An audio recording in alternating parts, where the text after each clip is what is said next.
Aí nós chega e nós pergunta para Amã, né? Amã, e Amã achando que o rei estava falando com ele, e não era. O rei estava querendo, né, recompensar a Mordecai por aquele feito. E a gente sabe que nesse momento os planos de Amã foram frustrados e toda a sua família foi executada. Deus trouxe provisão. Quando Esther buscou orientação diante de Deus, Deus trouxe providência ao povo de Deus, ao povo de Israel. Entendeu? No momento que ela orou, no momento que ela jejuou, Deus também trouxe o livramento. Deus trouxe orientação para a vida dela, naquilo que ela tinha.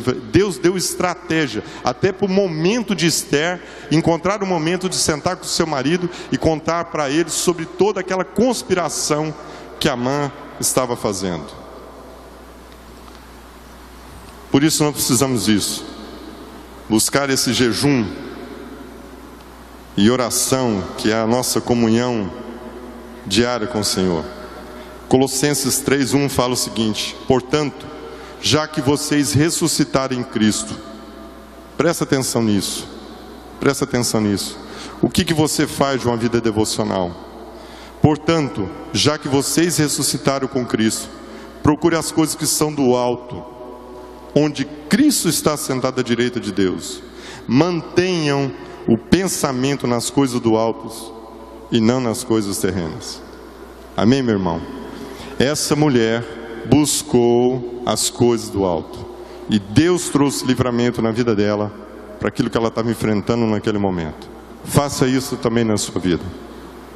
Saia do seu comodismo e busque uma vida devocional diante do Senhor, para que Ele possa te orientar a respeito de todo o desígnio, todo o propósito dele para a sua vida. Amém? Amém. Por último, uma última atitude. Uma última atitude importante, não que as outras não tenham relevância, mas essa aqui merece uma atenção especial. Ter consciência de propósito. A terceira atitude de uma pessoa vocacionada por Deus, ela tem consciência de propósito. Versículo 14.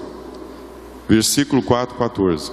Porque se de todo calares agora, de outra parte se levantará para os judeus socorro e livramento. Mas tu e a tua casa de teu pai perecerão. E quem sabe se para essa conjuntura como essa é que foste elevada a rainha. Mordecai exortou a sua prima Esther para a terrível ameaça que estava por vir.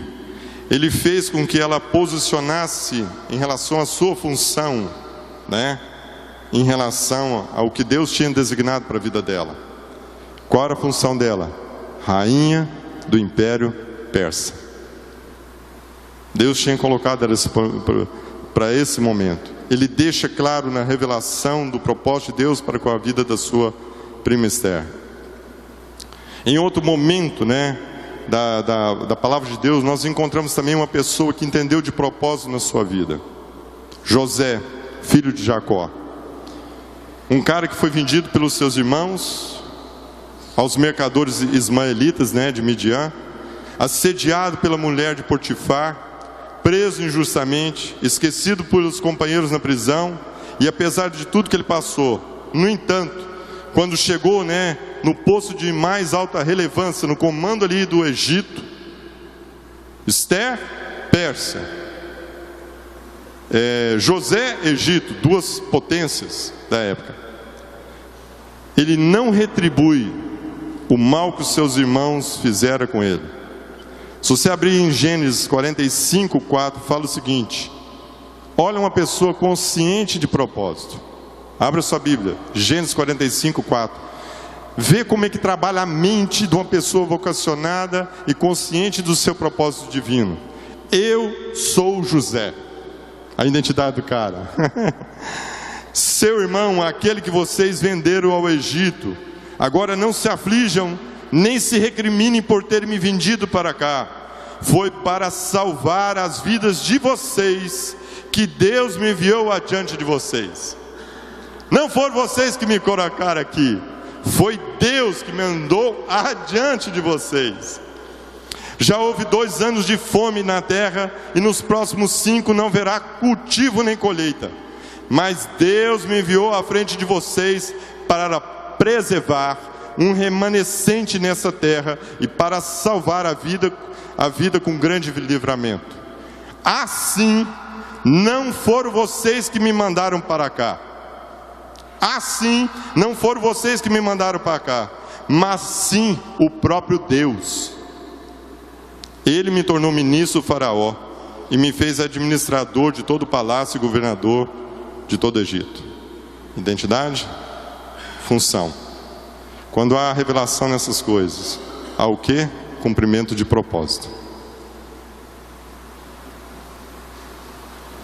Amado, está faltando discernimento na sua vida em relação à identidade? Podemos orar por isso hoje. Está faltando às vezes o discernimento da sua função? Podemos orar isso. Porque José compreendeu o seu chamado, entendeu tudo que na sua vida teve um propósito. Era o bem comum daquela nação, preservar o remanescente de Israel ali no Egito e evitar o extermínio, como foi com Esther, o extermínio daquela nação de Israel. Infelizmente, nas nossas vidas, nós temos um equívoco sobre fatalidade e destino. Pensar que as coisas acontecerão de qualquer forma. Não, meu irmão, é isso mesmo, é fatalidade. É o destino daquela pessoa ter tomado aquele tiro, aquela coisa. Não é isso. Deus tem um propósito, mesmo na adversidade. Pensar que as coisas acontecerão de qualquer forma e, portanto, não há sentido de nos esforçarmos, uma vez que nada pode ser mudado. Mas é exatamente aí que está o nosso engano. É exatamente aí que está nosso sofisma e nosso engano, meu amado. Pois precisamos ter certezas que nós podemos mudar a situação. Nós precisamos entender essencialmente aquilo que Deus um dia nos comissionou para ser luz desse mundo e sal dessa terra. Porque se o sal perder o seu sabor, para nada mais presta senão para ser lançado fora e ser pisoteado pelos homens. Mas graças a Deus que Mordecai e tanto Esther enxergaram essa sua visão de ser sal, de transformar aquela situação desfavorável numa situação favorável. E por isso foram tremendamente usadas por Deus. Sendo que Deus quer essa nossa consciência, da nossa vocação e chamado. Eu quero abrir um último texto, está lá em Efésios 4. O livro de Efésios foi um livro que sempre norteou o nosso ministério. A nossa carta de princípios e valores, ela é fundamentada em cima desse capítulo 4 do livro de Efésios. É um livro assim, é um livro que me faz lembrar assim todo o meu tempo no ministério, de tudo, porque há uma recomendação de Paulo aqui muito forte na nossa vida, porque não é fácil viver, às vezes, a vida de conselho, andar junto, viajar, qual eu tive a experiência, viajar junto numa veraneio branca, ali no sul, passar 20 dias, pregando o evangelho, e só Deus sabia o que acontecia dentro daquela veraneia ali, branquinha, que a gente chamava Branca de Neve, 7 à noite. Depois vocês não me perguntam quem era quem não, porque é um revestró isso aí. Mas aqui está um sentido muito forte. Abra sua Bíblia, eu vou terminar com esse texto aqui de Efésios 4, que Deus quer nos falar muito, que o nosso ministério Sal da Terra, ele tem essa questão na nossa vocação, na nossa carta de princípio, que nós temos lá a nossa vocação individual para uma expressão coletiva. Quando nós falamos isso na nossa carta de princípio e valores, é porque nós queremos recomendar que vocação é relacionamento. Relacionamento, sempre foi assim, a palavra que nós sempre baseamos no nosso ministério. Por isso você precisa ter muito forte essa consciência na sua vida. Era isso que Mordecai estava estimulando Esther, a não pensar em si mesma, mas pensar nos relacionamentos na vida das pessoas. Efésios 4 fala o seguinte: façam todo o esforço. Olha como Paulo fala: façam todo o esforço para conservar a unidade do Espírito pelo vínculo da paz. Há só um corpo, um só Espírito, assim como uma só esperança para quantos são chamados a uma só. Há um só Senhor, uma só fé, um só batismo, um só Deus e Pai de todos e sobre todos, por meio de todos e em todos. E que a cada um nos foi concedida a graça, conforme a medida repartida em Cristo. Cristo repartiu esses dons e essa virtude conosco. Por isso, novamente no versículo 11, ele fala o seguinte: e aí ele designou alguns para apóstolos, profetas, outros para evangelistas, outros para pastores e mestres, com um fim. Qual o propósito disso tudo?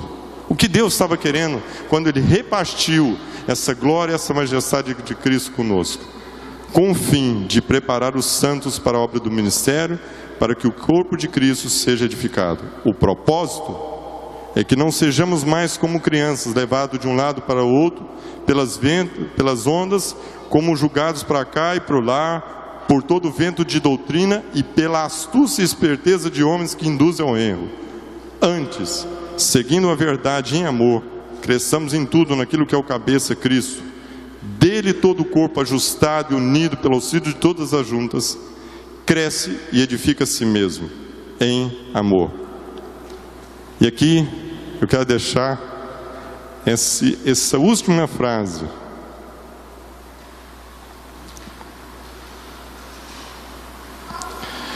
Essa última frase com vocês, meus amigos.